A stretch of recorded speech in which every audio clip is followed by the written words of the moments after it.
Hey everyone, and welcome back to another World of Warcraft video. Patch 7.3.5 has dropped, and being the lazy hack fraud that I am, this leveling guide is over a week late, but worry not, it is here, and I think the state of leveling is in not so bad a place. I actually saw a post on Reddit from someone who had recently capped characters before and after the changes, with both having a slash played of around 20 hours, and the hypothesis is that doing things the new way ends up being a lot more active and therefore feels a bit longer, but that, you know what, it shouldn't actually be that much worse. You see, travel times have been massively reduced, and quest experience is always good. Previously, you'd either outlevel quests entirely, or, at least you'd have them go green, which was not good because it decreased the efficiency of your time spent leveling. Well, in the new system, the quests are always good because they scale, you never outlevel the zones, so assuming you play your cards right, you can level up decently fast, and that's something that I've found to be the case.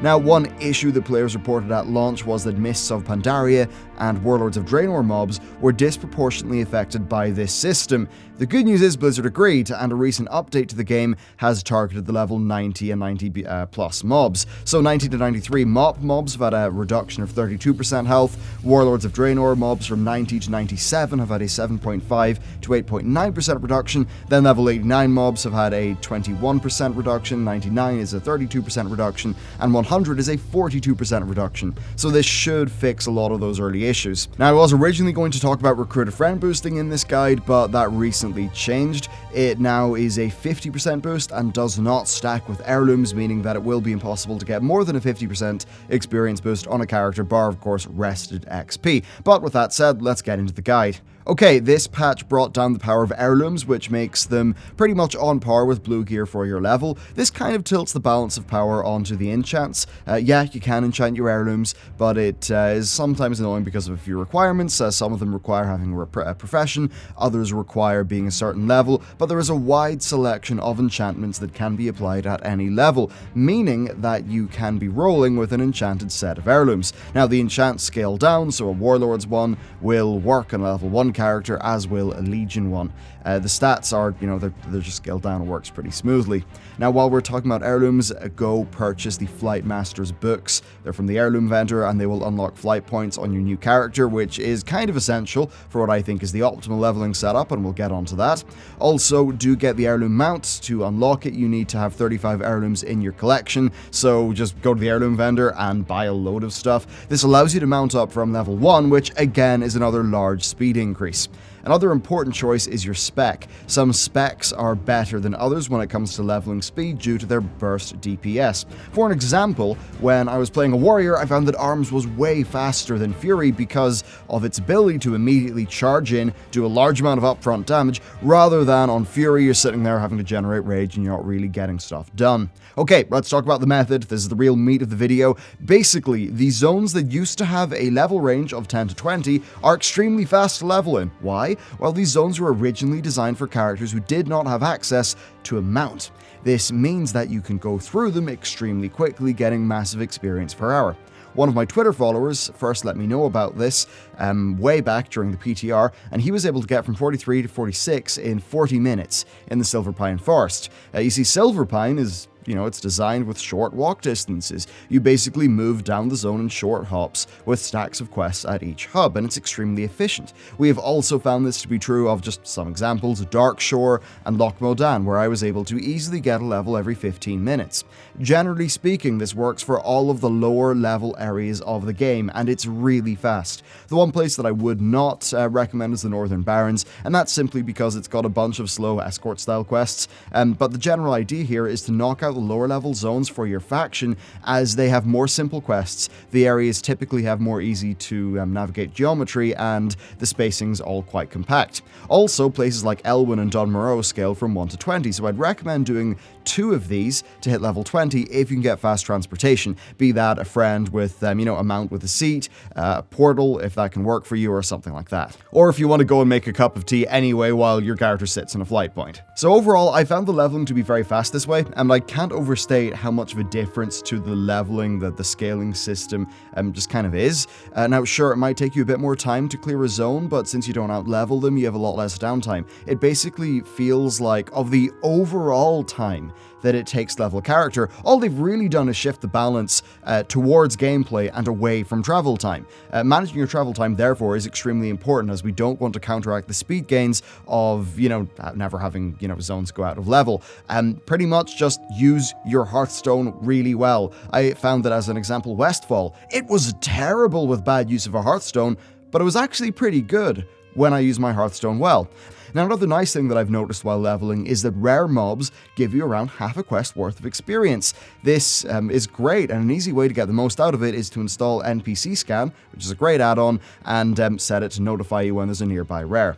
Now, choosing zones is only part of the puzzle. The other thing here is having a speedrunner's mentality, so learning to pull large packs of mobs and then destroy them, that's something you need to do. And now that worked great on, say, my Shadow Priest, because Void Form pretty much kills anything you've dotted when in vanilla content. But basically, you could put 2 people through the exact same amount of content, and the person who goes in with a speedrunning mindset, they will come out on top by a wide margin. So go hard, go fast, and it will not take that long.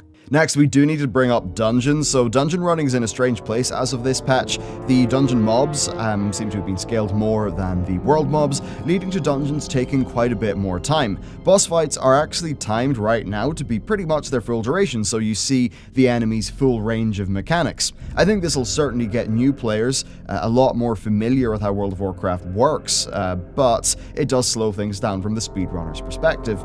From my experience, chain running dungeons has not been worth it over regular questing unless the fresh dungeons have uncompleted quests in them. For this reason, I would recommend questing in the world as a DPS spec while queuing for a dungeon. Previously, you do a dungeon and then you'd be hopped out of the dungeon back into your zone, and you'd found, oh no, I've outleveled the zone. The scaling means this is not a problem anymore. Again, less downtime. Now, as you level up, the dungeons seem to get harder, and I don't think I'd recommend them past the vanilla content if speed is your primary concern. Let's talk about level 58 to 80. So the rebalancing of the questing system has made it so that you can do this level bracket in one of 2 continents. For me, Wrath of the Lich King quests have a more modern design in terms of their layout, so I'd recommend starting with Northrend. Head over to the Howling Fjord, I would say, then move through Dragonblight, Grizzly Hills, and Sholasar Basin, and then probably cap it off with Ice Crown. That seems like a pretty good path in terms of the quest density. Now, I think Zuldrak is probably quite good quest density-wise, but I just hate Zuldrak. Storm Peaks is a brilliant zone, but the travel time would make it a bit slower than Ice Crown in my view.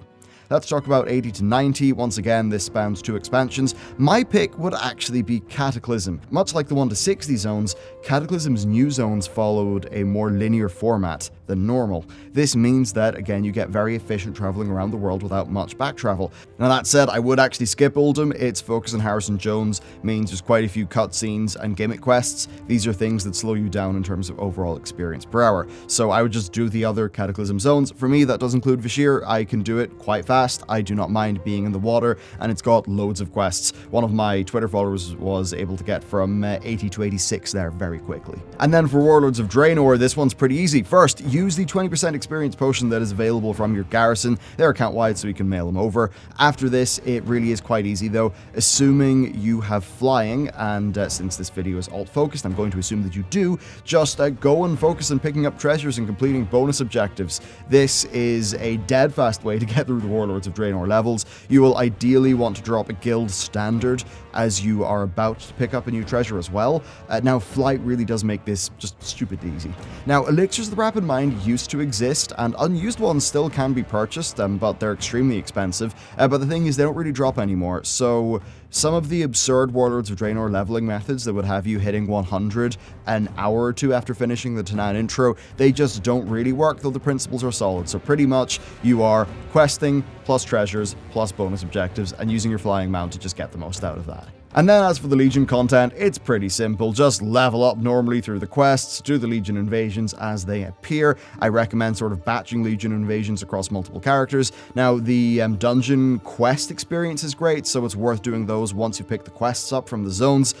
And that's pretty much it. The main takeaway here for me is that you should focus on smaller vanilla zones with higher quest counts, traditionally the ones that had a lower level requirement, as they tend to be a lot faster. Past that, just approach things with a speed-focused mindset when it comes to your mob pulls and all that stuff, and you know what, you'll be fine. To me, the complaints seem a little bit overblown in practice. It doesn't seem like it's that much of a humongous Murph. Wow. But that said, it was the case that the old way of doing things in dungeons, you could do that in a comatose state. You can't do that anymore, so it does take more effort to level up, even if it is the case that it doesn't necessarily take a massively different amount of time. So that's it for me. I hope you've enjoyed this video and get some alts leveled up. I'd say this will be especially useful once the allied races come out. Thanks for watching the video. I hope it helped you out, and yeah, I will see you next time.